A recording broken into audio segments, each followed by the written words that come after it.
नमस्कार, बहुत स्वागत है आप सभी का एक बार फिर से 2024 के इस चुनावी दंगल में और मैं हूं आपके साथ ज्योति। चलिए चर्चा की शुरुआत करेंगे इस वक्त की बड़ी खबर के साथ। छठे चरण के लिए मतदान सुबह से जारी है। हरियाणा की 10 सीटों पर हो रहा है मतदान, तो 10 सीटों के लिए मतदान सुबह से जारी है। करनाल विधानसभा पर उपचुनाव के लिए भी वोटिंग जारी है। 3 बजे तक का वोटिंग प्रतिशत सामने आ गया है। यमुनानगर में सबसे ज्यादा 51.9% मतदान हुआ है। वहीं अंबाला की अगर बात करते हैं तो 47.7% मतदान हुआ है। भिवानी, चरखी दादरी में 46.6% वोटों का प्रयोग जो है लोगों ने किया है, मतदान का प्रयोग किया है। फतेहाबाद में 47.3%, गुरुग्राम में 39.7% मतदान हुआ है। वहीं नूह की बात कर लें तो 44.9% और हिसार में भी मतदान सुबह से ही जारी है। तो लगातार आपको पल पल की अपडेट दे रहे हैं। वही बात करें अगर करनाल की तो 42.6% मतदान हुआ है। कैथल में 47.2% मतदान हुआ है। पंचकुला की बात कर लेते हैं 44.8% मतदान हुआ है। वहीं पानीपत और पलवल में 46.2% मतदान अभी तक हो चुका है, यानी 3 बजे तक का अपडेट ही आपको बता रहे हैं। कुरुक्षेत्र में 48.3%, झज्जर में 44.7% मतदान हुआ है। वहीं जींद की जहां बात करते हैं तो 46.4% मतदान हुआ है। महेंद्रगढ़ में 48.5% मतदान हुआ है। रेवाड़ी में 45.5%, रोहतक में 43.4% मतदान हुआ है। सोनीपत की जब बात कर लेते हैं तो 41.4% मतदान हुआ है। वहीं सिरसा की अगर बात करें तो 48.7% लोगों ने मत का प्रयोग किया है। वहीं फरीदाबाद में जो है अभी तक सबसे कम वोटिंग हुई है, 37.5%। तो ये थोड़ा सा चिंताजनक जरूर है फरीदाबाद की अगर हम बात करते हैं। लेकिन सबसे ज्यादा अगर मतदान की बात करें तो यमुनानगर में सबसे ज्यादा हुआ है, 51.9% यहाँ पर हुआ है। और अगर सीट के हिसाब से बात करेंगे तो कुरुक्षेत्र में भी मतदान प्रतिशत जो है अन्य जगहों के मुकाबले ठीक ठाक नजर आ रहा है। तो ये मतदान प्रतिशत आपको बता रहे हैं दोपहर 3 बजे तक का, जहां पर वोटिंग परसेंटेज सामने आई है। लगातार आपकी टीवी स्क्रीन पर फ्लैश हो रही है, जहां पर आप देख सकते हैं क्षेत्रवार अलग अलग जगहों पर वोटिंग फीसदी क्या चल रही है, वोटिंग का प्रतिशत 3 बजे तक का क्या चल रहा है, वो आपको बता रहे हैं।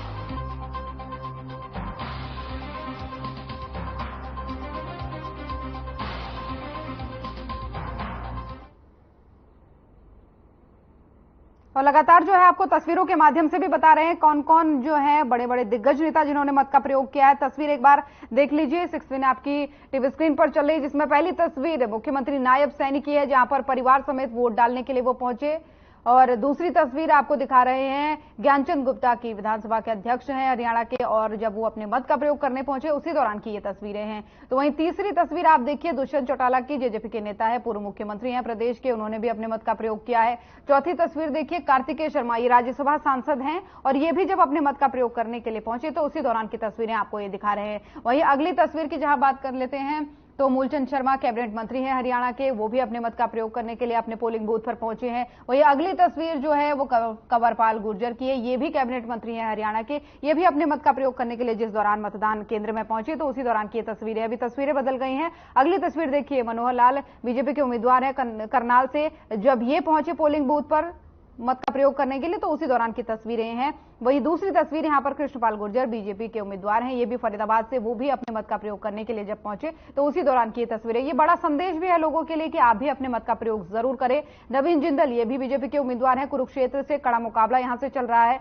तो उनकी तस्वीरें भी आपको दिखा रहे हैं जब वो मतदान के लिए पहुंचे। अगली तस्वीर अंबाला की है, जहां पर वंतो कटारिया बीजेपी की जो उम्मीदवार है वो जब लाइन में लगकर यहां पोलिंग बूथ पर अपने मत का प्रयोग करने के लिए पहुंची तो उस दौरान की तस्वीरें कुछ यूं थी जो अभी आप टीवी स्क्रीन पर देख पा रहे हैं। तो लगातार कवरेज भी जारी है और पल पल का अपडेट भी आपको पहुंचा रही है। तस्वीरें साफ तौर पर बताती हैं कि आपको भी अपने मत का प्रयोग जरूर करना चाहिए। वहीं मोहनलाल बडौली, ये भी बीजेपी के उम्मीदवार है सोनीपत से, तो ये भी अपने मत का प्रयोग करने के लिए जिस दौरान पहुंचे उसी दौरान की ये तस्वीरें हैं। वरुण चौधरी कांग्रेस उम्मीदवार हैं अंबाला के, कड़ा मुकाबला इस सीट से है बंदो कटारिया के साथ, तो यहां पर मत का प्रयोग करने के लिए जब पहुंचे थे उसी दौरान की तस्वीरें आपको दिखा रहे हैं। तो तस्वीरें बहुत कुछ बयां कर रही है अमित शाही, जो 5 साल में एक बार आपके पास मौका आता है कि आप अपने मत का प्रयोग करें, अपने मनपसंद प्रत्याशी को चुने, ऐसे व्यक्ति को चुने जो आपका प्रतिनिधित्व कर सके, जो आपकी बातों को, आपके मुद्दों को संसद में रख सके और आपके हित में काम कर सके। तो ये एक ऐसा मौका होता है और उसी की तस्वीरें आपको दिखा रहे हैं, जहां पर लगातार बड़े बड़े दिग्गजों ने और उम्मीदवारों ने भी यहां पर अपने मत का प्रयोग किया है और आपसे अपील भी की है। अब देखिए अलग अलग वर्ग के हिसाब से महिलाओं के लिए पिंक बूथ बनाए गए, ये एक अच्छी पहल थी चुनाव आयोग की। ये बताता है कि कितना महत्वपूर्ण हो जाता है लोकसभा का ये चुनाव, ये महापर्व, ये लोकसभा का त्योहार कितना महत्वपूर्ण हो जाता है। पहली तस्वीर पिंक बूथ को लेकर के है। दूसरी तस्वीर देखिए, फर्स्ट टाइम वोटर्स ने अपना वोट दिया है, जो पहली बार मतदान के लिए पहुंचे हैं, वो लोग जब अपने मत का प्रयोग करने के लिए पहुंचे तो कैसी तस्वीरें थी ये भी वो बयां करती हैं। वहीं तीसरी तस्वीर बुजुर्गों को लेकर के है, जहां पर बुजुर्गों ने भी खासा उत्साह यहां पर दिखाया। भारी गर्मी थी लेकिन बावजूद उसके अपने मत का प्रयोग करने के लिए पहुंचे। मतदान केंद्रों पर पुलिस का पहरा भी रहा। चौथी खबर जो है सुरक्षा को लेकर के है कि किस तरीके से जो है यहां पर पुलिस का पहरा लगातार मतदान केंद्रों पर रहा और ड्रोन के माध्यम से जो है लगातार नजर रखने की खबरें भी सामने आई। वहीं आपको बता दें कंट्रोल रूम से पैनी नजर रखी जा रही है हर एक बूथ पर। तो ये तस्वीरें बयां करती है कि कितना महत्वपूर्ण, कितना ये जो तस्वीरें हैं ये भी बयां करती है कि महत्वपूर्ण के साथ साथ कितना जरूरी हो जाता है कि आपकी जो जिम्मेदारी है अपने मत का प्रयोग करना, उसका भी आप पालन करें। लेकिन प्रदेश भर की जहां बात आ जाती है, क्योंकि 58 सीटों पर देश भर में आज अलग अलग राज्यों के 8 राज्यों के, जिसमें 7 राज्य शामिल है, एक केंद्र शासित प्रदेश शामिल है, उसके 58 सीटों के लिए लोकसभा की मतदान हो रहा है। तो ऐसे में हरियाणा काफी महत्वपूर्ण हो जाता है, जहां से 2 केंद्रीय मंत्री और एक पूर्व मुख्यमंत्री मैदान में हैं।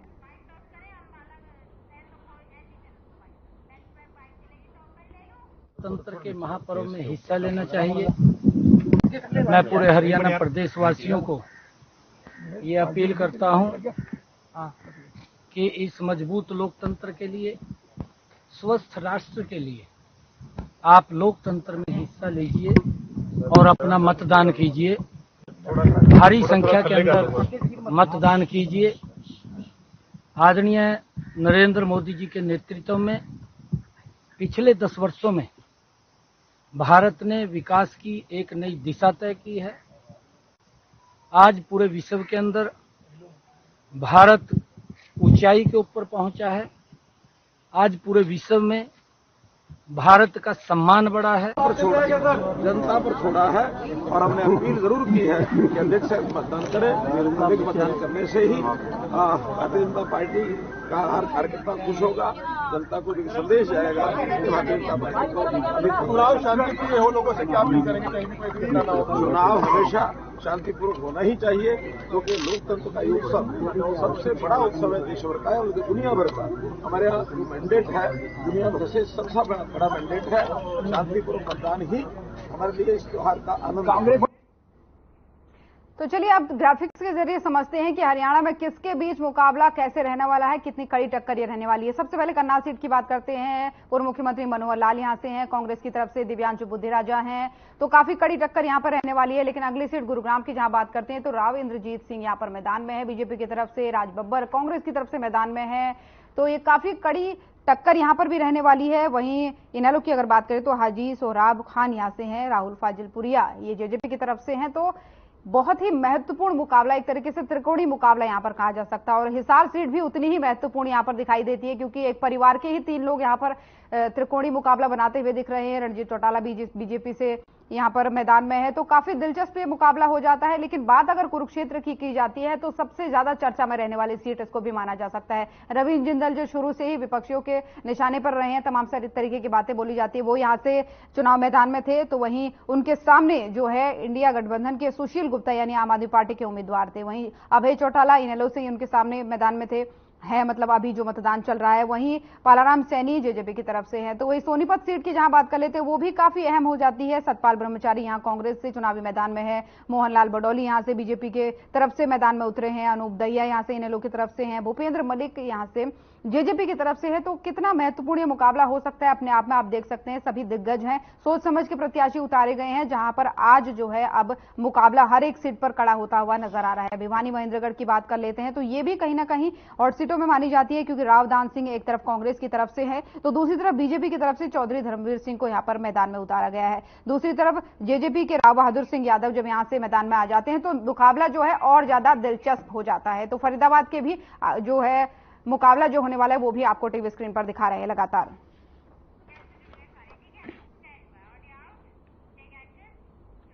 और चर्चा की करेंगे शुरुआत। मेहमानों का पैनल हमारे साथ जुड़ चुका है। सबसे पहले आपका तारुफ उनसे करवा दूं। रामराज जी शर्मा जी प्रवक्ता बीजेपी हमारे साथ जुड़ चुके हैं, कमल हांडा जी प्रवक्ता कांग्रेस हमारे साथ जुड़ चुके हैं, अजय चौधरी जी प्रवक्ता जेजेपी हमारे साथ जुड़ चुके हैं, साथ ही विकास मेहता जी प्रवक्ता इनेलो हमारे साथ जुड़ चुके हैं। आप सभी मेहमानों का बहुत बहुत स्वागत है। तो 58 सीटों के लिए सुबह से ही वोटिंग चल रही है। ऐसे में जो है लगातार हम पल पल की अपडेट दर्शकों तक पहुंचा रहे हैं। शुरुआत चर्चा की करना चाहेंगे रामराज जी शर्मा जी आपके साथ। सबसे पहले तो दर्शकों को बता भी दे, जैसा कि हम लगातार अपडेट दे रहे हैं, बादशाहपुर से विधायक थे राकेश दौलताराम जी, निर्दलीय विधायक थे, उनका आकस्मिक निधन हो गया, जिसके लिए हमारी पूरी टीम उन्हें श्रद्धांजलि देती है। उसके बाद अगर आगे बढ़ते हैं सवालों की तरफ, तो शर्मा जी 3 बज चुके हैं और जितने उत्साह से कहा जा रहा था कि 75% के पार वोटिंग पहुंचेगी और लक्ष्य इस बार चुनाव आयोग की तरफ से रखा गया था, तो मात्र 46-47% तक अभी तक पहुंच पाए हैं। 3 बजे से ज्यादा का समय हो चुका है। तो क्या लग रहा है, बढ़ेगा आगे प्रतिशत या फिर निराशा हाथ आएगी पिछले चरणों की तरह? देखो, प्रतिशत बढ़ने की उम्मीद है और माननीय प्रधानमंत्री जी ने और हमने, आपने, सबने जनता से विनम्र आग्रह किया था कि ज्यादा से ज्यादा मतदान करें और ये महापर्व है, लोकतंत्र महापर्व है, इसमें भागीदार बने। और मैं समझता हूं देवतुल्य जनता जनार्दन के आशीर्वाद से, माननीय मोदी जी की नीतियों से, हमारी प्रदेश सरकार ने भी बहुत अच्छे काम किए हैं। जनता जनार्दन हमारे को आशीर्वाद देगी। हरियाणा में भी हम उपचुनाव भी भारी मार्जिन से जीतेंगे और 10 की आएंगे, क्योंकि हमने काम किया। जी, आपकी आवाज में थोड़ा सा डिस्टरबेंस आ रहा है शर्मा जी, सही कराने का प्रयास करेंगे। लेकिन तमाम सारे और भी मेहमान हमारे साथ बने हुए हैं, एक एक सवाल उनसे ले लूं, फिर आपके पास लौटूंगी। शर्मा जी, हांडा जी, मेरी आवाज आप तक पहुंच पा रही है? जी बिल्कुल ज्योति जी। हांडा जी, सुबह तस्वीरें काफी उत्साहवर्धक थी, जब लाइनें दिख रही थी, लंबी लंबी कतारों पर मतदाता दिख रहे थे और ऐसा लग रहा था कि जो 75% पार का लक्ष्य रखा गया है चुनाव आयोग के द्वारा, वो हो सकता है कि पूरा हो, एक रिकॉर्ड बने, क्योंकि 1977 के बाद से अभी तक 70% से मतदान पहुंचता हुआ कमी दिखा है। 73.5 के आसपास मेरे ख्याल से था उस समय में। तो अब जो इस बार लक्ष्य रखा गया था, लेकिन अभी जब हम 3 बजे के आंकड़ा लोगों के सामने रखते हैं तो वो 46-47% होता है, तो ये थोड़ा चिंताजनक जरूर है। ज्योति जी, आपका नमस्कार, प्रवक्ताओं को नमस्कार, आपका चैनल देखने वालों को भी मेरा सादर नमस्कार। मैं एक बात कहना चाहती हूँ कि जो जितना ज्यादा कमजोर होता है उतना ही जोर से चिल्लाता है। और एक चीज कहूंगी, वोट मांगते हैं जो राम जी के नारों से, वोट मांगते हैं जो राम जी के नारों से, उनसे बचे रहना सत्ता के चाटुकारों से, अभी बचे रहना सत्ता के चाटुकारों से। कहाँ सुरक्षित बहन बेटियां, कहाँ सुरक्षित बेटे हैं, नफरत की आवाजें आती संसद की दीवारों से। तो खैर, आपने ज्योति जी जो बताया मत प्रतिशत, तो वो लग ही रहा था, क्योंकि इस बार जो है जनता जो बहुत सोच समझकर वोट कर रही है और बहुत से लोग निकल भी नहीं रहे हैं। लेकिन जब बहुत ज्यादा वोट हो और बहुत कम मतलब प्रतिशत वोट पड़ता है, तो इसका मतलब ये परिवर्तन की एक तरीके से संकेत है, परिवर्तन की ओर संकेत है ये। तो बात चिंताजनक तो है, लेकिन अब आप देखिए ना, देश में जो चल रहा है, जो हाल है जनता का, बेहाल है। चाहे आप प्रदेश की बात कर लीजिए, चाहे देश की बात कर लीजिए, कोई भी वर्ग ऐसा नहीं है जो ठगा हुआ महसूस नहीं करता। कहाँ इन्होंने 100 स्मार्ट सिटीज बना के देनी थी, बुलेट ट्रेन तो लगता है कि कहीं डिब्बे में ही पैक होकर रह गई, पीएमओ में चक्कर घूमने की तरह चक्कर काट रही है। और इन्होंने 2 करोड़ नौकरियां देनी थी, महिलाओं पर अत्याचार रोकना था और भ्रष्टाचार खत्म करना था और युवाओं को रोजगार देना था। लेकिन इन्होंने जो भी कहा उसका बिल्कुल उल्टा किया। जो जिनके पास नौकरियां थी वो भी छीन ली इन्होंने, चाहे वो प्रधानमंत्री हो, चाहे इनके पहले चपाटे जो इनके मंत्रालय में हैं, या जो भी इनके आगे गिरोह के जो सदस्य हैं। ठीक है, तो ये इन्होंने सारे काम उल्टे किए। अभी भी ये बोलते हैं बड़े खूब रामराज जी शर्मा कि जी धाक जम रही है, जर्मनी का चांसलर बता रहा है, इनसे पूछ लो जर्मनी के चांसलर के स्पेलिंग क्या है और वो उसका नाम क्या है, ये बता नहीं पाएंगे। खैर, और नायब सैनी जो अभी बने हैं मुख्यमंत्री, उन्होंने एज एमएलए कुछ नहीं किया, एज एमपी कुछ नहीं, कोई काम नहीं किया। खट्टर जी भी खदेड़े जा रहे हैं, जेजेपी के भी खदेड़े जा रहे हैं। देखिए, दावा हर कोई करेगा, मैं बात कर लूँ। शर्मा जी इसके बाद मैं आपसे रिएक्शन जरूर लूंगी, एक बार सुन लीजिए, इसके बाद सर्टिफिकेट आगे लेने के की बाद जरूरत मैं नहीं आने है। वाली हूँ। विश्व के सबसे लोकप्रिय और ताकतवर प्रधानमंत्री है, उन्होंने इसके सिद्ध बाद किया मैं आप ही मोदी के है तो पास आने मुमकिन वाली है। हूँ, बाकी मेहमानों के पास विदेश फिर में दाग जाऊंगी। जमाइए, दाग शर्मा जी सुनिए, मेरी आवाज आप तक पहुंच पा रही होगी, उम्मीद करती हूँ। इसके बाद आप ही के पास मैं आने वाली हूँ रिएक्शन लेने के लिए। एक बार हन्ना जी को अपनी बात पूरी करने दीजिए। आपको सर्टिफिकेट लेने हन्ना की जी जरूरत नहीं अपनी है। बात रखिए, ठीक है, मानसिक इलाज करा लो अपना, कान बंद ठीक है। अभी आप जाने अपना लगेंगे कराओ तो पहले बाकी का अपना। समय कैसे गुजारेंगे? समझे थोड़ा दूसरे बात की को। थाली में झांकने से पहले अपना घर देखो, अपना घर है।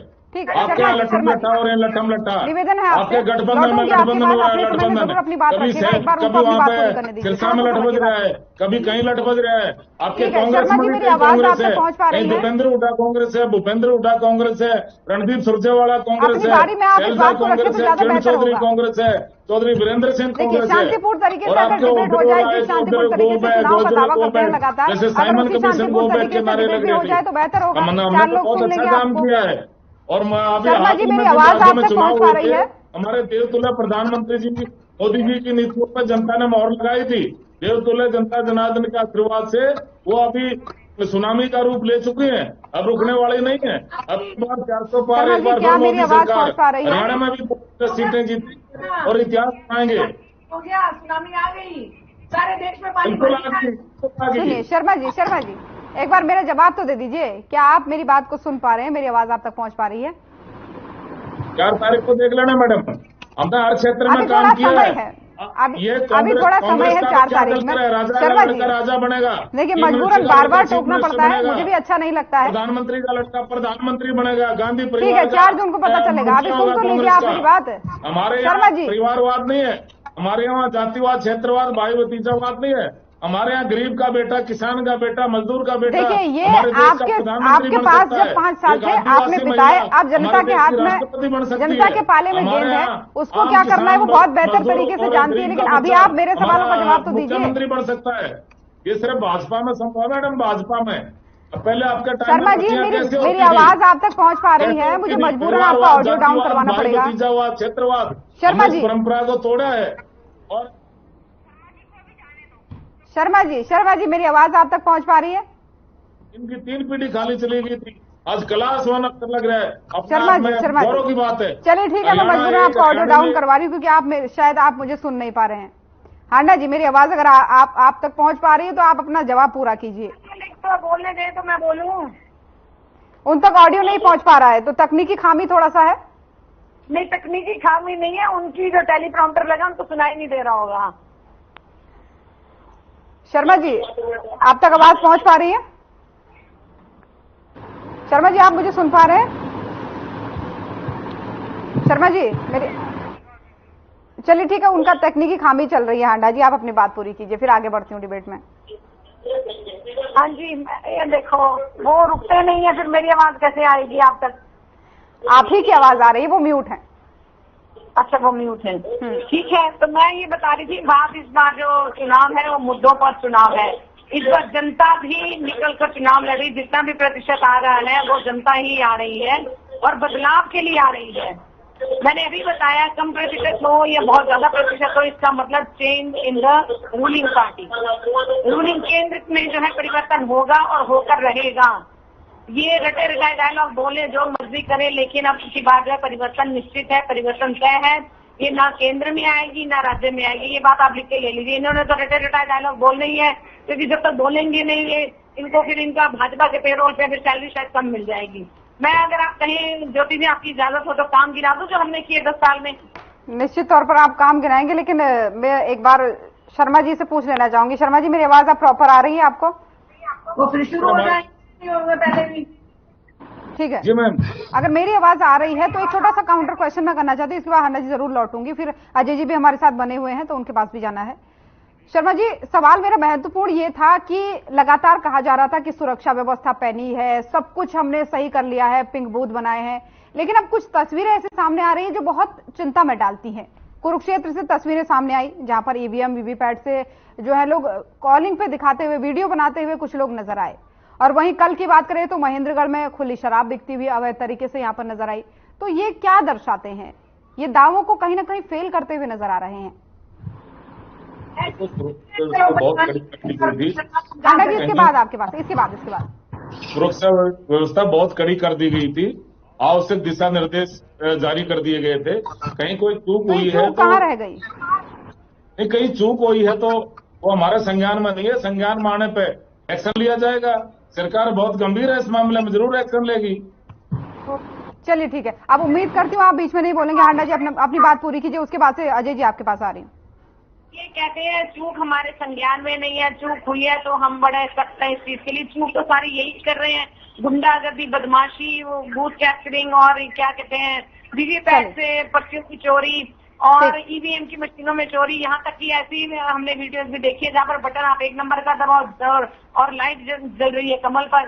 तो इन्होंने धांधली तो करी हुई है, इसमें कोई शक नहीं है। मैंने पहले भी बताया था, दोबारा बताना चाहती हूँ कि इन्होंने इलेक्शन कमीशन की जो इंडिपेंडेंट इंस्टीट्यूट था वो भी इनका गुलाम बन के काम कर रहा है। 1,07,00,000 एग्जैक्ट अमाउंट बता दी ज्योति जी, 1,07,00,000 यानी कि जो अब तक पिछले चुनाव हुए 5 चरणों में हर सीट पर 28,000 वोट जो है बढ़ाकर बताए गए हैं, जो कि नहीं थे, जो नहीं दिए गए, जो नहीं कास्ट हुए। तो ये हमें बताएंगे, ये तो इनका मतलब ये इनको तो है सत्ता में आने किसी न किसी तरह। कमल वैसे इनका मुरझा चुका है, अब कमल नहीं चलने वाला। ठीक है, दूसरी बात ये कि जो इनकी लहर थी 2014 में वो गायब होगी, हवा हवाई होगी। चातुर्थ पार के नारे भी हवा हवाई हो गए हैं, क्योंकि इनकी बौखलाहट इसलिए भी दिखती है कि मोदी जी की भाषा इतनी वो चली गई है खराब, उनको पता ही नहीं चल रहा कि एक दिन कुछ कहते हैं, अगले दिन कुछ कहते हैं। लौटूंगे तो आगे बैंक अकाउंट पे भी कांग्रेस की नजर है। ठीक है, आगे दूंगी आपको मौका। एक चीज और बताना चाहूंगी, आरबीआई आगे मौका दूंगी आपको, ठीक कर लें। ठीक है, समझ रही हूँ आपकी बात। हांडा जी रोकूंगी यहाँ पर, आपको आगे मौका दूंगी आगे मौका। अजय जी हमारे साथ लगातार बने हुए हैं, जेजेपी प्रवक्ता हैं। अजय जी, जो लगातार कहा जा रहा था कि जो ताबड़तोड़ रैलियां हो रही थी, चाहे केंद्रीय नेतृत्व की तरफ से बीजेपी के लिए हो, चाहे कांग्रेस की हो, चाहे अन्य की हो, और चुनाव आयोग की चाहे बात करें, प्रशासन की चाहे बात करें, यही कोशिश हो रही थी कि मतदान प्रतिशत बढ़े, लोग घरों से बाहर आए। लेकिन 3 बज गया है, 46% कोई बहुत बड़ा आंकड़ा नहीं है। ये थोड़ा सा चिंता में डालता है। क्या कहेंगे इस पर, और उसके बाद से प्रदेश में कितनी मजबूती के साथ आप अपने आप को खड़ा देख पा रहे हैं? ज्योति जी, सबसे पहले तो आपको, प्रवक्ता साथियों को, हरियाणा वासियों को मेरा नमस्कार। और सबसे पहले आज जो अभी खबर आई थी 11 बजे की रात, राकेश दौलताबाद जी जो विधायक थे बादशाहपुर से, वो हमारे बीच में नहीं रहे। न सिर्फ हरियाणा प्रदेश को, व्यक्तिगत रूप से भी हमें काफी क्षति हुई। मैं परमपिता परमात्मा से प्रार्थना करूंगा कि भगवान उनको अपने चरणों में जगह दे और उनके परिवार को इस दुख को सहने की शक्ति। जैसा कि आपने अभी कहा कि चुनाव मतदान कम है, निश्चित रूप से जिस तरह की उम्मीद की जा रही थी और जिस तरह का जोश और खरोश रैलियों में देखने को मिल रहा था, जब गांव में गए, लोगों से मिले, तो काफी उत्साह लोगों में था। लेकिन पोलिंग बूथ पर क्यों नहीं पहुंच पाए, ये बड़ा चिंता का विषय है। और मैं तो एक बात और कहूंगा कि प्रधानमंत्री जी बार बार जहां भी हरियाणा प्रदेश आए, बार बार कह रहे थे कि वोट के लिए निकले, वोट के लिए निकले। मैंने देखा कोरोना के समय जब प्रधानमंत्री जी ने थाली बजवाई तो लोग थाली बजाने लगे, ताली बजवाई तो ताली बजाने लगे, और नोटबंदी के समय जब लाइनों में लोगों को लगाया तो लाइन में लगे।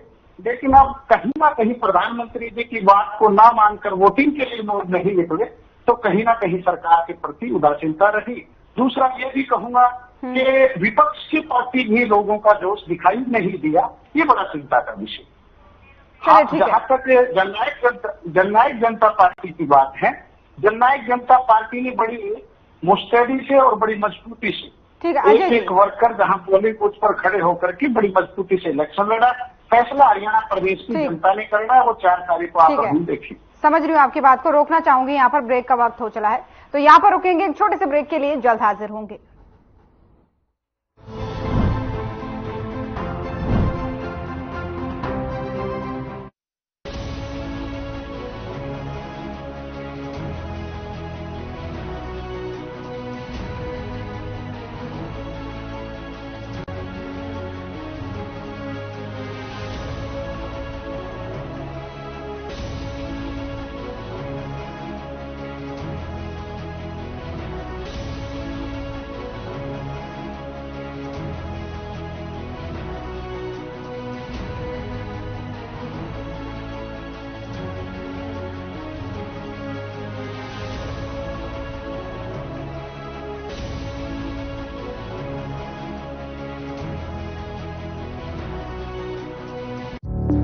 Through constant innovation, the group provides its clients with value-added, environment-friendly products.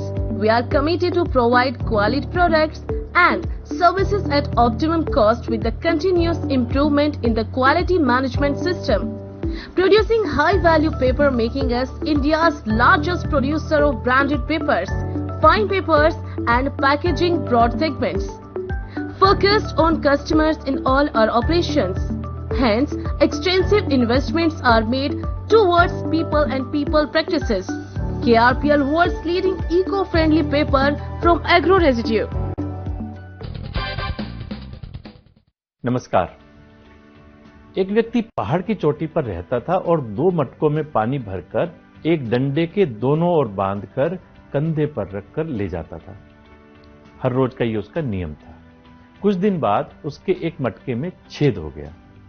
अब जब वो घर पहुंचता था तो स्वाभाविक है, एक मटके में कम पानी होता था और दूसरा भरा रहता था, लेकिन वो यही क्रम जारी रखता था। उसने टूटा हुआ मटका कुछ सोचकर चेंज नहीं किया। एक दिन उसकी पत्नी ने कहा, तुम इतनी मेहनत कर ही रहे हो तो टूटे हुए मटके को चेंज क्यों नहीं कर लेते? व्यक्ति थोड़ा मुस्कुराया और पत्नी को उस रास्ते पर ले गया जहां से वो हर रोज पानी लेकर आता था।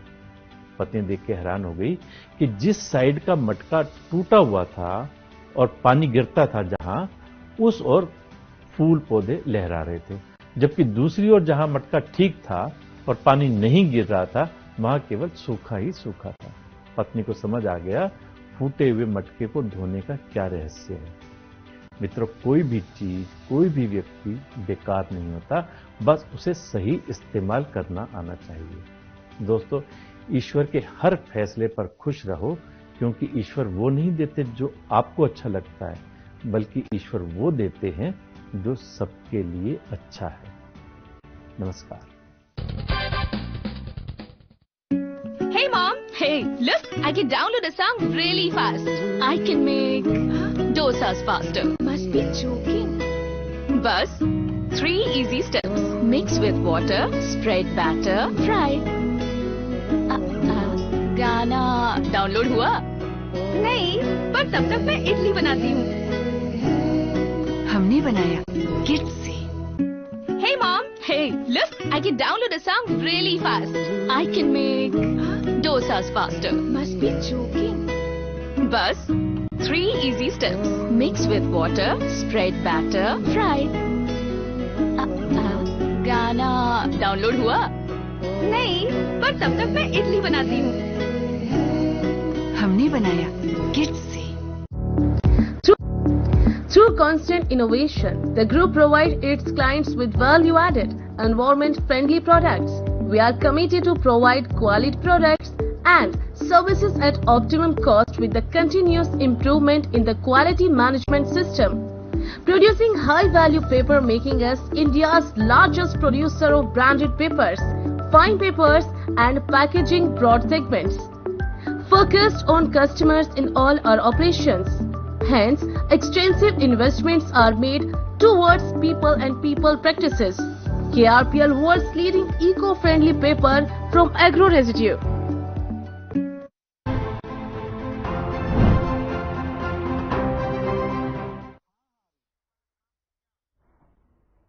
तो ब्रेक के बाद एक बार फिर से स्वागत है आप सभी का चुनावी दंगल में 2024 के। और सुबह से लगातार महाकवरेज जारी है। 58 सीटों की पल पल की अपडेट आपको दे रहे हैं। हरियाणा काफी महत्वपूर्ण हो जाता है। 10 सीटों की हर एक पल की तस्वीरें आपको दिखा रहे हैं, अपडेट आपको दे रहे हैं। और इसी बीच चर्चा भी हमारी दिन भर जारी है और चर्चा में मेहमान भी हमारे साथ बने हुए हैं। अब आगे बढ़ते हुए विकास जी आपके पास आना चाहूंगी चर्चा में। क्या आप मुझे सुन पा रहे हैं? विकास जी, मेरी आवाज आप तक पहुंच पा रही है? जी, पहुंच पा रही है मैम। विकास जी, वही बात वही कि इतना प्रचार किया गया, गांव-गांव तक पहुंचा गया, क्षेत्रीय दल भी कह रहे हैं हम लोगों तक पहुंच रहे हैं, लोगों को जागरूक कर रहे हैं। अगर क्षेत्रीय दल भी अपने आप को विकल्प बताते हैं तो क्यों नहीं लोग वोटिंग के लिए पहुंच रहे हैं? अभी यमुनानगर से एक खबर सामने आ रही है। यमुनानगर का एक गांव है घोड़ो पीपली, वहां तो सभी ने बहिष्कार कर दिया। लोग पोलिंग बूथ पर वोट देने के लिए पहुंचे ही नहीं, कर्मचारी बस रह गए वहां पर। देखिए, मैं आपको एक बात, अभी मेरे साथी अजय चौधरी जी ने भी यही बात कही कि देश भर में इस समय एक निराशा सा का माहौल है। और बाकी वोटिंग कम होने का एक कारण ये भी हो सकता है कि अभी जैसे दोपहर में गर्मी बहुत ज्यादा थी, तो हो सकता है अभी 4 बजे से लोग घरों से निकलें और वोट डालें। मैं तो अपनी पार्टी की तरफ से, इंडियन नेशनल लोकदल की तरफ से हरियाणा प्रदेश वासियों को नहीं, अगर आप लोग कह रहे हैं, नहीं आप लोग अगर कह रहे हैं कि निराशा है, चलिए अगर हम मान भी लेते हैं आपकी इस बात को, तो आप लोग तो विकल्प ही रख रहे हैं ना। इस बार ज्यादा तो विकल्प है ही जनता के सामने, तो फिर क्यों नहीं घरों से बाहर आ रहे? और ये घरों से बाहर आना 5 साल में एक बार ये मौका आता है, कौन सा रोज रोज में जाना है? मैं अपनी बात रख रहा हूँ कि हमने भी यही अपील की है लोगों से, हमारे नेताओं ने भी यही अपील की कि ज्यादा से ज्यादा मत का प्रयोग करें। और अभी पूरी वोटिंग नहीं हुई है, अभी 2-2.5 घंटे अभी बाकी हैं, तो मेरे हिसाब से अभी वोटिंग काफी मात्रा में होगी। और जो प्रदेश में पिछले 10 वर्षों से देश के अंदर जो एक सरकार थी जिसने हर वर्ग का शोषण किया, किसी भी प्रकार का कोई काम नहीं हुआ। हम एक क्षेत्रीय पार्टी है, मैं तो क्षेत्रीय मुद्दों की बात करूंगा। आज हरियाणा प्रदेश के अंदर भ्रष्टाचार इतनी चरम सीमा पर है कि यहाँ किसी भी कार्यालय में बिना पैसे के कोई काम नहीं होता है। और बेरोजगारी में हरियाणा नंबर 1 पर है। और रही क्राइम की बात, क्राइम में हमारा अब जो मैं फतेहाबाद से आता हूँ, तो फतेहाबाद सिरसा में यहाँ नशे का गढ़ बन चुका है, तो लोग इनको वोट नहीं देना चाहते। भारतीय जनता पार्टी से लोग परेशान हैं, पूरे तरीके से इनकी सरकार को बदलना चाहते हैं। और हमने भी हमारी पार्टी के बैनर तले इंडियन नेशनल लोकदल ने क्षेत्रीय मुद्दों को लेकर चुनाव लड़ा है। और तो आप कितना मजबूत अपने आप को पा रहे हैं? इनेलो कितना मजबूत पा रही है? बिल्कुल मजबूत है। हमने 10 की 10 सीटों पर एक मजबूत विकल्प के रूप में हमने बहुत बढ़िया तरीके से हमारे कार्यकर्ताओं ने, नेताओं ने चुनाव लड़ा है। और हम आप काउंटिंग वाले दिन देखिएगा, हम बहुत ही बढ़िया तरीके से वापसी करने जा रहे हैं। और भारतीय जनता पार्टी के कुशासन से लोग परेशान हैं और कांग्रेस पार्टी का राज भी उन्होंने देख रखा है। तो लोग एक तीसरा विकल्प खोज रहे थे जो इंडियन नेशनल लोकदल ने हरियाणा प्रदेश में देने का काम किया है। जी चलिए ठीक है, लौटूंगी आपके पास। और मेहमान हमारे साथ बने हुए हैं, विकास जी लौटूंगी। शर्मा जी, एक और काफी महत्वपूर्ण सवाल यहाँ पर उठता है, हालांकि आप सभी को लगातार सुन रहे हैं, दोबारा उनका क्वेश्चन करने का कोई मतलब नहीं बनता। इनके सवाल के जवाब के साथ साथ एक और सवाल का जवाब दीजिएगा जो करनाल सीट को लेकर के बहुत महत्वपूर्ण है। ये मैंने पहले भी पूछा था। पिछली बार की बात करें तो 6 लाख वोटों के अंतर से जीता था यहाँ पर प्रत्याशी करनाल सीट से। अब क्या पूर्व मुख्यमंत्री मनोहर लाल इस अंतर को बरकरार रख पाएंगे, इस रिकॉर्ड को बढ़ाएंगे, घटाएंगे? क्या लगता है, क्या बड़ी चुनौती ये है? क्योंकि सामने जो उम्मीदवार है उसको लेकर एक तरफ कई सवाल भी उठ रहे हैं, लेकिन कांग्रेस कह रही है कि बहुत मजबूत उम्मीदवार है, हमारा युवा उम्मीदवार है, इस बार जनता उस पर भरोसा जताने वाली है। देखो, मनोहर लाल जी बहुत पॉपुलर हैं, उन्होंने अच्छा नेतृत्व दिया और बहुत अच्छे काम किए। और मैं ये कह सकता हूं, पहले जो उम्मीदवार जीते थे भाटिया साहब, उनसे ज्यादा मार्जिन से आदरणीय मनोहर लाल जी जीतेंगे और हमारे देश की सबसे बड़ी पंचायत के वो सदस्य बनेंगे, क्योंकि उन्होंने यहाँ काम किया है। उन्होंने हरियाणा एक, हरियाणवी एक, सबका साथ, सबका विश्वास, सबका विकास, इस पैटर्न पे काम किया है। समान विकास कार्य पूरे प्रदेश में करवाए हैं और पूरे हरियाणा को अपना परिवार माना है, पूरे हरियाणा के बच्चों को अपने परिवार के सदस्य माना है। जिनकी 3 पीढ़ी खाली चली गई थी, उनका चपरासी नहीं लगा था, आदरणीय मनोहर लाल जी ने पहले की परंपरा तोड़ के उनके बच्चों को नौकरी दी है। पहले भर्तियां किस आधार पर होती, जैसे मैंने बताया, मुख्यमंत्री अपने बच्चे लगा देता था और निवासी हल्कों के क्या बच्चे लगते नहीं थे क्या? वो पढ़ते नहीं थे क्या? सारी मेरिट एक ही हल्के में हो जाती थी क्या? तो इसलिए मनोहर लाल जी ने अच्छा चलिए ठीक है, ये मैं समझ पा रही हूँ, ये हमने समझा। लेकिन ये जो विपक्षी हैं, चाहे कांग्रेस, चाहे इनेलो, चाहे जेजेपी, ये जो बार बार वोटिंग प्रतिशत कम होने का ठीकरा बीजेपी पर फोड़ रहे हैं, इनको क्या जवाब देंगे? ये कह रहे हैं कि आपसे निराश है जनता, लोगों को आपके काम से निराशा है, इसलिए लोग घरों से बाहर नहीं निकलना चाहते, एक निराशा उनके मन में आ गई है, तो इनको क्या जवाब देना चाहेंगे? देखो, जैसे मेरे एक और साथी ने बताया, ये क्या है, गर्मी का भी बहुत ज्यादा गर्मी पड़ रही है और अभी समय बचा हुआ है। मैं समझता हूं वोट ऑफ परसेंटेज बढ़ेगा। और रही बात बीजेपी की, बीजेपी तो जनता के दिल में भागी, पूरा देश मोदी में हो गया, मोदी में, क्योंकि काम अच्छा किया है। विदेश में धाक जमाई है, चंद्रयान चांद पे पहुंचाया है, भाई बिना खर्ची बिना बच्ची के बच्चों को नौकरी दी है, 5 लाख तक का इलाज फ्री कर दिया है, भव्य ऐतिहासिक राम मंदिर का निर्माण हुआ है, धारा 335 से जम्मू कश्मीर से हटाई है, आर्थिक दृष्टि से हम बहुत मजबूत हुए हैं, रक्षा के क्षेत्र में हम आत्मनिर्भर हुए हैं, हर क्षेत्र में हम आगे बढ़े हैं। और इनके कांग्रेस के टाइम में क्या हुआ था, इन्होंने हर समस्या पाल रखी थी, वो धारा 370-35 से इन्होंने लगाई थी, उसकी जरूरत ही नहीं थी, अब हमने हटा दी। ऐतिहासिक भव्य राम मंदिर का मामला इन्होंने लटका रखा था, अब वो बन गया। ये तो सनातन विरोधी है, भगवान राम के विरोधी हैं, भगवान श्री कृष्ण के विरोधी हैं। ठीक है, समय की पाबंदी है, मैं समझ रही हूँ आपकी बात को, ये हम काफी बार सुनते हैं, लेकिन अजय जी कुछ रिएक्शन इस पर देना चाह रहे हैं। अजय जी छोटी सी बात अपनी रखिए, उसके बाद हांडा जी आपके पास आऊंगी। ज्योति जी, जो वोटिंग परसेंटेज कम हुआ है, अगर हम इतिहास में जाकर के देखते हैं तो वोटिंग परसेंटेज कम होना कहीं ना कहीं बड़े बदलाव की तरफ इशारा करता है। अगर मैं उदाहरण दूं 1977 का, 1977 में जनता पार्टी जब सत्ता में आई तो उनको लगभग 60.49% वोट मिला था, लेकिन जब 1980 में चुनाव हुआ तो वोटिंग परसेंटेज 4 घट करके और 56% लगभग वोटिंग हुई थी और जनता की पार्टी को सत्ता से बेदखल होना पड़ा था। अगला उदाहरण मैं 1984 का दूं तो 1984 में कांग्रेस की सत्ता थी और 1989 के इलेक्शन में मतदान प्रतिशत 2% घटा था, तो फिर नेशनल फ्रंट की सरकार बनी थी और 1999 में लगभग 60% वोट पोल हुआ था और 2004 के अंदर वोटिंग परसेंट मात्र 2 कम रहा था और भारतीय जनता पार्टी सत्ता से बेदखल हो गई थी और कांग्रेस सत्ता में आई थी। तो जब जब देश में वोटिंग का परसेंटेज कम हुआ है तो सत्ता का परिवर्तन हुआ है और कहीं ना कहीं सत्ता परिवर्तन की तरफ ही इशारा है। आपका समझाने का तरीका सही है, लेकिन इसके लिए इंतजार फिर वही बात कि 4 जून का करना होगा।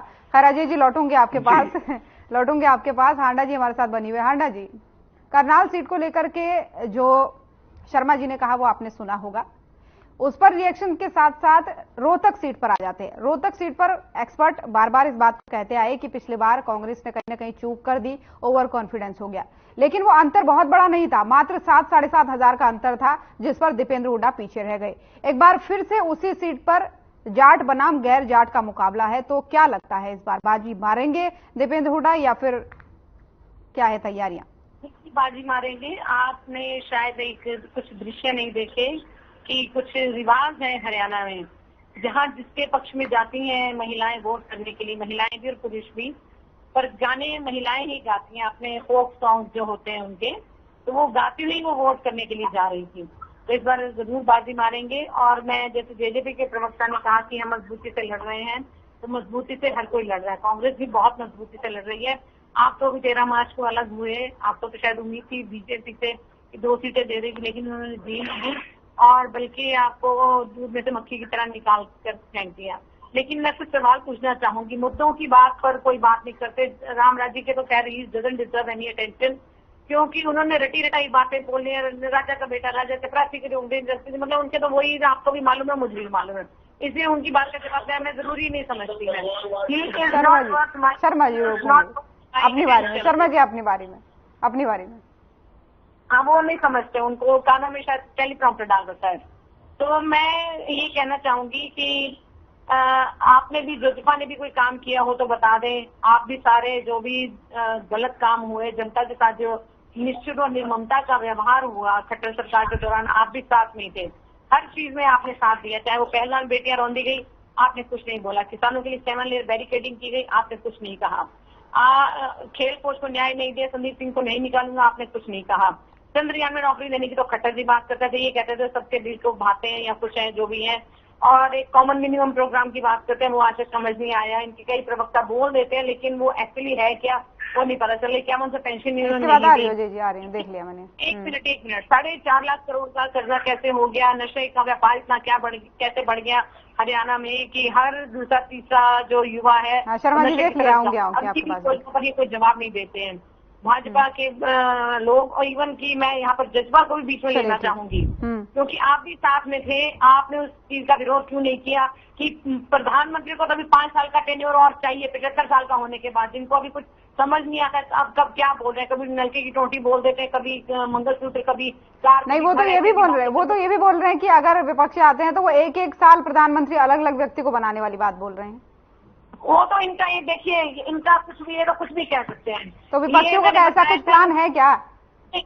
विपक्षी पार्टियों का ऐसा कुछ प्लान है क्या 1-1 साल वाला? जी नहीं, ऐसा नहीं है। ज्योति जी कहती, आपने हमारे किसी कांग्रेसी से सुना आपने? कोई नहीं, मैं तो बस सवाल कर रही हूँ आंडा जी, सवाल कर रही हूँ। भाजपा का जो है डीएनए संस्कार ऐसा है वर्तमान की भाजपा का। चलिए, कुछ भी बोलेंगे, बिना हड्डी की जबान है, कुछ भी अनाप शनाप बेसिर पैर की बहकी बातें, जैसे इनको पता ही नहीं चलता क्या।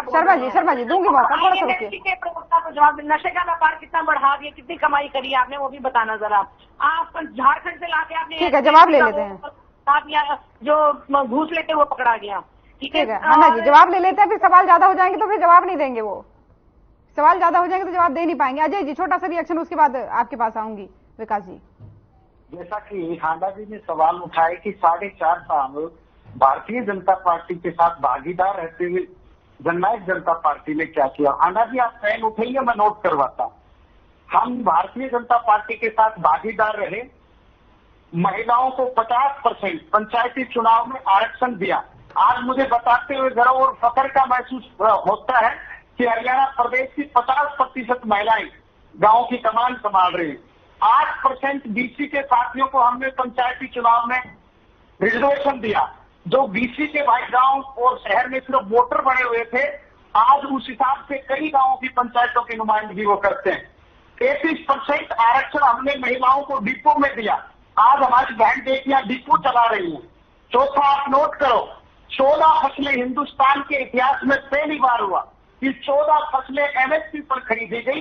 न सिर्फ खरीदी गई बल्कि उनकी पेमेंट भी 48 से 72 घंटे के अंदर किसान के खाते में आई। और आप कहते हैं कि, और बताता हूं कि जब फसल नष्ट हो गई किसान की ओलावृष्टि से या अन्य किसी आपदा से 15,000 रुपए प्रति मुआवजा दिया गया। एक बात और मैं कहूंगा, हांडा जी, आप ध्यान करिए, जिन लोगों के खिलाफ हांडा जी अपनी बारी जिन लोगों के खिलाफ रोहतक में पंखे चोरी के मुकदमे हुए थे, 10 साल में सत्ता में रहते हुए उन्होंने प्रॉपर्टी डीलिंग करी, किसानों की बेकीमती जमीन कोड़ियों के भाव खरीद करके, और उन लोगों ने प्रॉपर्टी डीलिंग करी। आप हमें कहते हो क्या किया, लूट करके खा गए तुम। चलिए ठीक है, रोकूंगी, समय की पाबंदी। आंडा जी बीच में आपको मौका दे रही हूं मैं, अपनी बारे में बोलिएगा। विकास जी कुछ कहना चाह रहे हैं। विकास जी, अपनी बात जरूर रखिएगा सबके सवालों के जवाब के साथ, लेकिन एक और अहम यहाँ पर सवाल बन जाता है कुरुक्षेत्र सीट को लेकर के। अभय चौटाला जहां से मैदान में है, ये बात कही जा रही है कुछ एक्सपर्ट्स के द्वारा, राजनीतिक विश्लेषकों के द्वारा, कि अगर अभय चौटाला को वोट मिलते भी हैं तो फिर वो सुशील गुप्ता के वोट बट जाएंगे, उससे भी फायदा बीजेपी को मिल रहा है। देखिए, ये कोई एक्सपर्ट नहीं, ये कांग्रेस पार्टी की ही एक सोची समझी साजिश है। वो एक ऐसा दुष्प्रचार करने में लगे हुए हैं। कैसे? कुरुक्षेत्र सीट पर मैं मानता हूं कि त्रिकोणीय मुकाबला है, लेकिन हम ये सीट जीतने जा रहे हैं, ये भी तय है। अभय सिंह चौटाला जी कुरुक्षेत्र लोकसभा क्षेत्र से संसद में जा रहे हैं। ये 4 तारीख को हम लोग फिर जुड़ेंगे। और पालाराम सैनी को मुकाबले में नहीं मानते क्या आप? नहीं, पालाराम सैनी मुझे नहीं पता कि कौन है वो, और मुझे नहीं पता वो कौन सी पार्टी के उम्मीदवार है। मुझे जेजेपी पार्टी के उम्मीदवार हैं। जेजेपी पार्टी के उम्मीदवार हैं। जेजेपी एक पार्टी हुआ करती थी, मेरे को तो नहीं लगता कि ये 1 महीने से वो कोई पार्टी है हरियाणा में। और रही बात कुरुक्षेत्र से मुकाबले, तो ये आपका व्यक्तिगत मत है या इनेलो का मत है? इनेलो का मान लीजिए, चाहे व्यक्तिगत मान लीजिए, चाहे हरियाणा प्रदेश की जनता का मत मान लीजिए।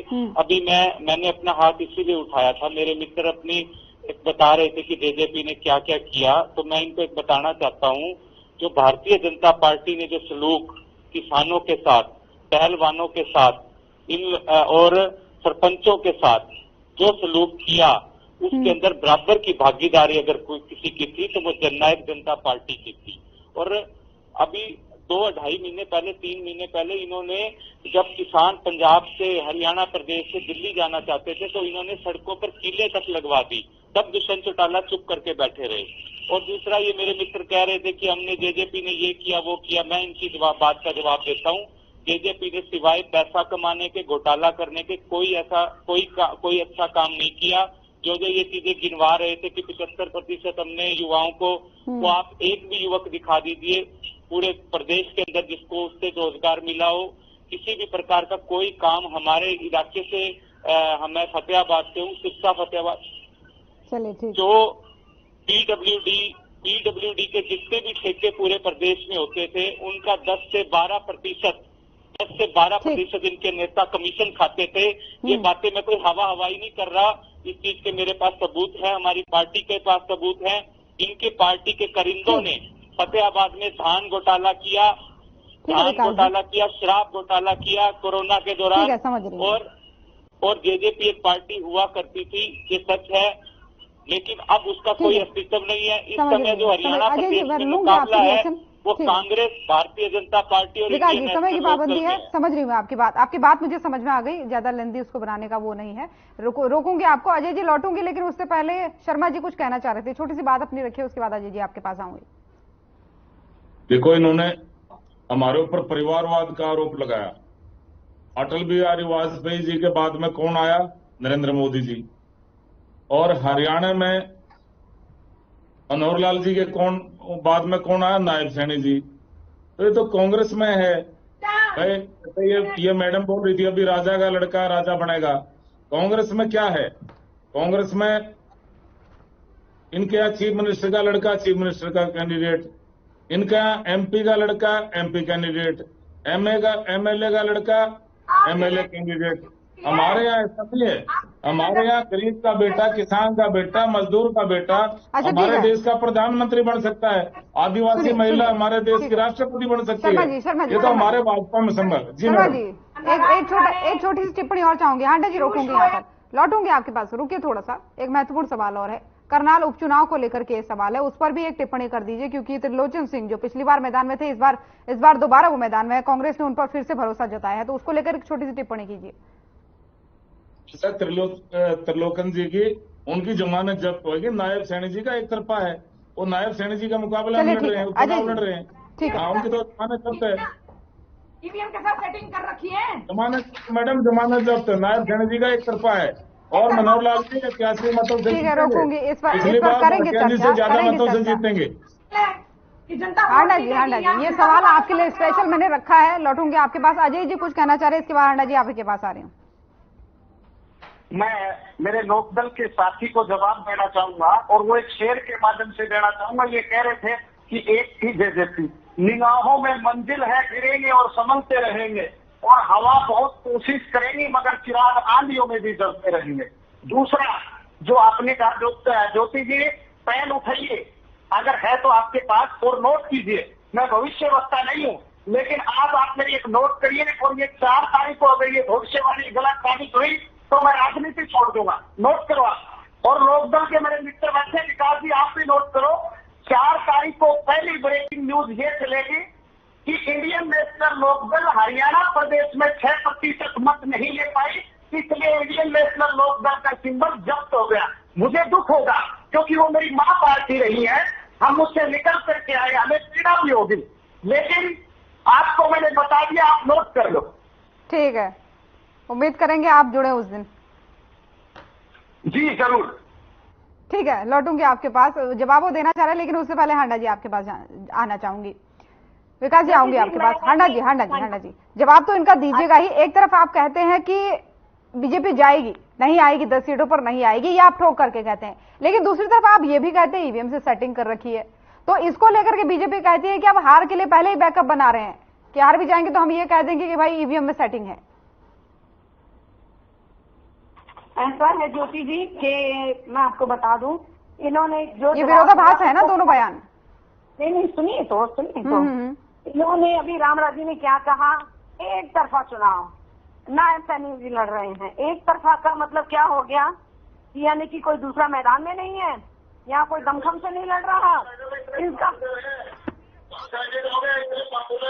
अरे भाई चुप हो।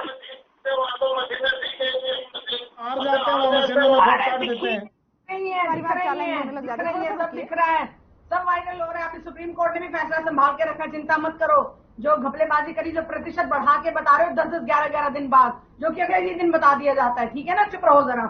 तो मैडम बात ऐसी है, इन्होंने कहा एक तरफा, तो उसका जवाब मैं दे रही थी कि क्या ईवीएम से सेटिंग कर रखी है क्या आपने, जो एक तरफा कह रहे हैं। बाकी भी और पार्टीज भी लड़ रही हैं, चाहे किसी के कम आए ज्यादा आए वो जनता तय करेगी, ठीक है। लेकिन ये बात पक्की है कि ये जो कम चुनाव का प्रतिशत है, कम प्रतिशत जो हुआ है, ये एक बदलाव की ओर बड़ा मजबूत इशारा कर रहा है। मैं ये भी नहीं कहूंगी हल्का इशारा है, ये बहुत मजबूत इशारा कर रहा है, क्योंकि पिछले 10 सालों में जो जनता के साथ निर्ममता हुई, जो बर्बरता हुई, जो भाजपा ने की, पहलवान बेटियों को पीटा, मणिपुर जलता रहा साल भर, इसीलिए वहां पर चुनाव लड़ने नहीं गए। 2014 से इन्होंने कश्मीर में चुनाव नहीं लड़ा इनके आका ने, और लद्दाख में ये नहीं गए, मणिपुर में नहीं गए, और त्रिपुरा में नहीं गए, नागालैंड में नहीं गए चुनाव लड़ने के लिए। ईस्ट इंडिया, इनके लिए तो हमारे बोलते हैं सारे नेता, दक्षिण में साफ, नॉर्थ में हाँ, ये है बीजेपी का ग्राफ। लेकिन अब ये जो है ना, आप देखिए ये जला भी रहे हैं सर्टन पोर्शंस बड़े इंपॉर्टेंट वाले, वित्त मंत्रालय, गृह मंत्रालय और आईटी डिपार्टमेंट। क्यों जला रहे हैं? 2 लाख करोड़ अभी इन्होंने आरबीआई से क्यों लिया? उसका जवाब दे मुझे अपनी किताबें ठीक करने के लिए कि जब सत्ता अगली आएगी, ठीक है, क्योंकि मोदी जी तो नहीं बन रहे हैं पीएम, ये आप में से लिख कर ले लीजिए। ठीक है, 4 जून का इंतजार, 4 जून का इंतजार, इसमें बहुत टिप्पणी कुछ की नहीं जा सकती। विकास जी कुछ कहना चाह रहे हैं, फाइनल कमेंट। ठीक है, हांडा जी रोक रही हूँ। विकास जी।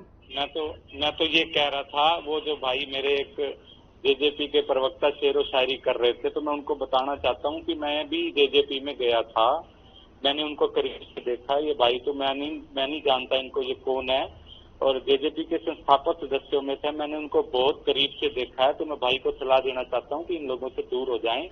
ये शेरो शायरी करवाते हैं और ये बहुत ज्यादा हमारी पार्टी से निकले हुए लोग हैं। उन्होंने इनकी किनको दूर हो जाए, किनको कह रहे हैं आप, किनको सलाह दे रहे हैं विकास जी? अजय जी को। जो अजय जी को सलाह दे रहा हूँ कि जो जेजेपी के लोग हैं, उन्होंने तो अपने दादा को, अपने भाई को, अपने चाचा को नहीं छोड़ा, तो इतनी ज्यादा पेन लेने की जरूरत नहीं है मेरे हिसाब से। इतनी शेरो शायरी इंडियन नेशनल लोकदल के बारे नहीं कहीं जाए, लेकिन मैं अपने एक भाई के नाते, एक प्रवक्ता होने के नाते एक साथी को सलाह दे रहा हूँ कि इतना पेन नहीं किया करते। और दूसरी बात, इंडियन नेशनल लोकदल को मिटाने की कोशिश, इंडियन नेशनल लोकदल को मिटाने की कोशिश एक बार नहीं हुई, कई बार हुई। इस बार भारतीय जनता पार्टी ने दुष्यंत चौटाला को खरीद कर हमारी पार्टी को तोड़ा।